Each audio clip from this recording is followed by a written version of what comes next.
अस्सलाम वालेकुम गाइस। आज की इस वीडियो में हम बात करेंगे कि घर की जितना भी इलेक्ट्रिकल का सामान होता है उससे खुद को किस तरह करंट लगने से बचाया जा सकता है।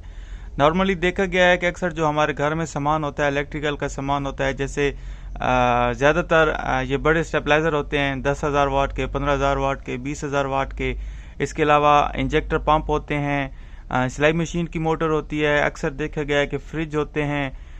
चक्की वाली मोटर होती है, जो आटे वाली चक्की होती है उसकी मोटर होती है, ये पत्ते काटने वाली मशीन होती है उसकी मोटर होती है। अक्सर देखा गया है कि इनमें थोड़ा बहुत करंट आना शुरू हो जाता है और जिससे करंट लगता है। और अक्सर मतलब ऐसा होता है कि घर में ज़्यादातर काम ख़वातीन करती हैं, तो ख़वातीन को करंट लगने का खदशा होता है और थोड़ी बहुत अर्थिंग भी हो तो उससे भी काफ़ी झटका लगता है, महसूस होता है। तो आज की इस वीडियो में हम इसी मौजू पर बात करेंगे कि ये करंट क्यों आना शुरू हो जाता है और इसका हल क्या है। अगर देखा जाए दोस्तों तो मतलब हर चीज़ की एक मियाद होती है, लिमिट होती है, एक उसकी एक्सपायरी डेट होती है। जैसे फॉर एग्जांपल मेरे पास अभी ये स्टेबलाइज़र पड़ा है, तो इस स्टेबलाइज़र में जो वाइंडिंग होती है, वाइंडिंग में पेपर इस्तेमाल किया जाता है। जो लोग इलेक्ट्रिकल से रिलेटेड है उनको इस चीज़ का पता होगा कि वाइंडिंग में लोहे के दरमियान, जो हम जिसको कोर बोलते हैं, और वाइंडिंग जो वाइंडिंग की तार होती है उसके दरमियान एक इंसुलेशन के लिए पेपर इस्तेमाल होता है।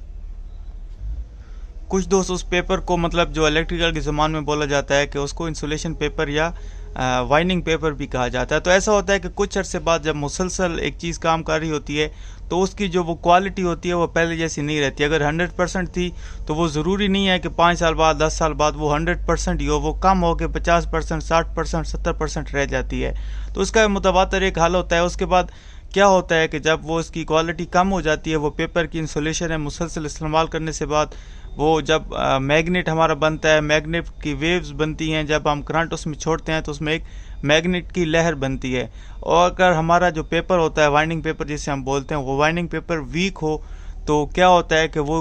हल्का फुल्का अर्थ जो होता है वो बॉडी में आना शुरू हो जाता है। ये देखिए जैसे अभी तो इधर पेंट है, अगर इसमें हल्का फुल्का अर्थ होगा तो पेंट से हमें महसूस नहीं होगा, लेकिन जिस जगह पे पेंट नहीं है, पेंट हट गया है या जंग लगा हुआ है, तो इस जगह पे हमें ज़रूर हल्का सा शॉर्ट लगेगा। मतलब वो जानलेवा नहीं होता लेकिन फिर भी डर लगा रहता है कि कहीं ज़्यादा करंट ना हो जाए। ये दोस्तों मैं आपको क्लियर बता दूं कि मैं जो बात कर रहा हूँ वो सिर्फ अर्थिंग के हवाले से बात कर रहा हूँ। इसमें बाज़ वक़्त ऐसा भी होता है कि अगर आपका स्टेबलाइज़र, मोटर या जो भी चीज़ है अर्थ कर रही है, शॉर्ट कर रही है, वो अगर गिर सकती है, उसमें अगर कोई झटका लगा है तो उसकी वाइंडिंग आगे पीछे हो सकती है, जिसकी वजह से उसकी वाइंडिंग जो है वो शॉर्ट भी हो सकती है। और अगर आपकी वाइंडिंग शॉर्ट है तो उसका एक प्रॉपर हल ये है कि आप किसी इलेक्ट्रीशियन से, नज़दीकी इलेक्ट्रीशियन से रब्ता करें और उसको अगर उसका ये वाइंडिंग रिपेयर हो सकती है, वाइंडिंग रिपेयर करवा लें। या बेहतर हाल ये होता है कि आप उसको एक दफ़ा वार्निश जो होती है, वाइंडिंग के लिए वार्निश होती है, उसको वार्निश करके सुखा लें और फिर दोबारा आप इस्तेमाल कर सकते हैं, लेकिन वो भी रिपेयर करने के बाद। जो मैं बात कर रहा हूँ वो सिर्फ अर्थिंग के हवाले से कर रहा हूँ। अगर आपका ट्रांसफार्मर, स्टेबलाइज़र का ट्रांसफार्मर या कोई भी और इलेक्ट्रिकल से चलने वाला सामान वो अर्थिंग कर रहा है तो उसका हाल मैं आपको बताने जा रहा हूँ। अगर आपकी मोटर शॉर्ट है, आपका स्टेबलाइज़र शॉर्ट है और उसकी वाइंडिंग कोर के साथ टच हो रही है, तो उसका हाल यह है कि आप किसी इलेक्ट्रीशियन से रब्ता करें और उसको कहें कि वो आपके लिए रिपेयर कर देगा। ये मैं आपको फिर बता रहा हूँ, जो मैं बात कर रहा हूँ वो सिर्फ अर्थिंग के हवाले से बात कर रहा हूँ कि अगर आपका जो भी इलेक्ट्रिकल से चलने वाली चीज़ है वो अर्थ कर रही है, करंट नहीं लग रहा, अर्थ कर रही है, तो उसको आप कैसे रिपेयर कर सकते हैं। तो दोस्तों उसको रिपेयर करने के बहुत ही चंद छोटे छोटे आसान से हल हैं। सबसे पहला हल ये है कि आप इसके ये जो मतलब फॉर एग्जांपल कि आपका स्टेबलाइज़र शॉर्ट कर रहा है, अर्थिंग कर रहा है, वो आपको, अगर आप थोड़ा बहुत मीटर के बारे में जानते हैं, जो डिजिटल मीटर होते हैं आप उनके बारे में जानते हैं, तो आपको वैसे भी महसूस हो, पता चल जाएगा कि वो बॉडी से शॉर्ट कर रहा है या अर्थिंग हो रही है। ठीक है, अगर अर्थिंग है तो आप उसका क्या सिंपल सा हल है कि इसमें जो साइड में नट वगैरह लगे होते हैं, साइड में नट होते हैं या नीचे इसके जो नट वगैरह लगे होते हैं, ठीक है, आप किसी भी नट से एक छोटी सी वायर, मतलब जो सिंगल वायर हो सकती है अर्थिंग के लिए, या आप कोई भी 329 की, 729 की, कोई भी अगर आपके घर में तार पड़ी है तो उसको बॉडी के साथ टाइट करके, अच्छे से टाइट करके आप थोड़ा खींच लें। अगर आपके घर में कोई नलका लगा हुआ है, कोई मोटर लगी हुई है, प्लम्बिंग का लोहे के पाइप लगी हुई हैं जिनमें पानी चलता है, तो उस तार को इस सिरे पे भी नंगा कर लें और दूसरे सिरे पे भी उसको छील के आप आपके घर में नलका है, प्लम्बिंग के लोहे के पाइप हैं, ویسے کوئی لنٹر میں سریے لگے ہوئے ہیں جو زمین میں گئے ہوئے ہیں، یا نلکا ہے، یا مطلب اس قسم کی کسی بھی آپ ایسی چیز کے ساتھ جس کا تعلق زمین سے ہو، جو زمین میں فکس ہو، ارتھنگ کر رہی ہو، آپ اس کے ساتھ اس کی وائر کو لگا کے آپ چیک کر سکتے ہیں کہ اگر آپ کے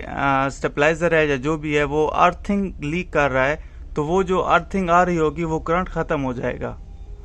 اور اگر آپ کے گھر میں ایسا کچھ بھی نہیں ہے، مطلب جس سے آپ اس کے ساتھ تو آپ وائر لگا سکتے ہیں، لیکن دوسرے سرے پہ وائر لگانے کے لیے اگر آپ کنفیوز ہو رہے ہیں اور آپ کو سمجھ نہیں آ رہی کہ آپ کس چیز کے ساتھ وائر لگائیں، تو اس کا ایک اور سمپل سا حل ہے کہ آپ ایک کاپر کا راڈ لے لیں، ٹھیک ہے، جیسے یہ میرے پاس پڑا ہے، یہ 2.5 فٹ کا کاپر کا راڈ ہے، آپ پتلا لے سکتے ہیں، لمبا لے سکتے ہیں، زیادہ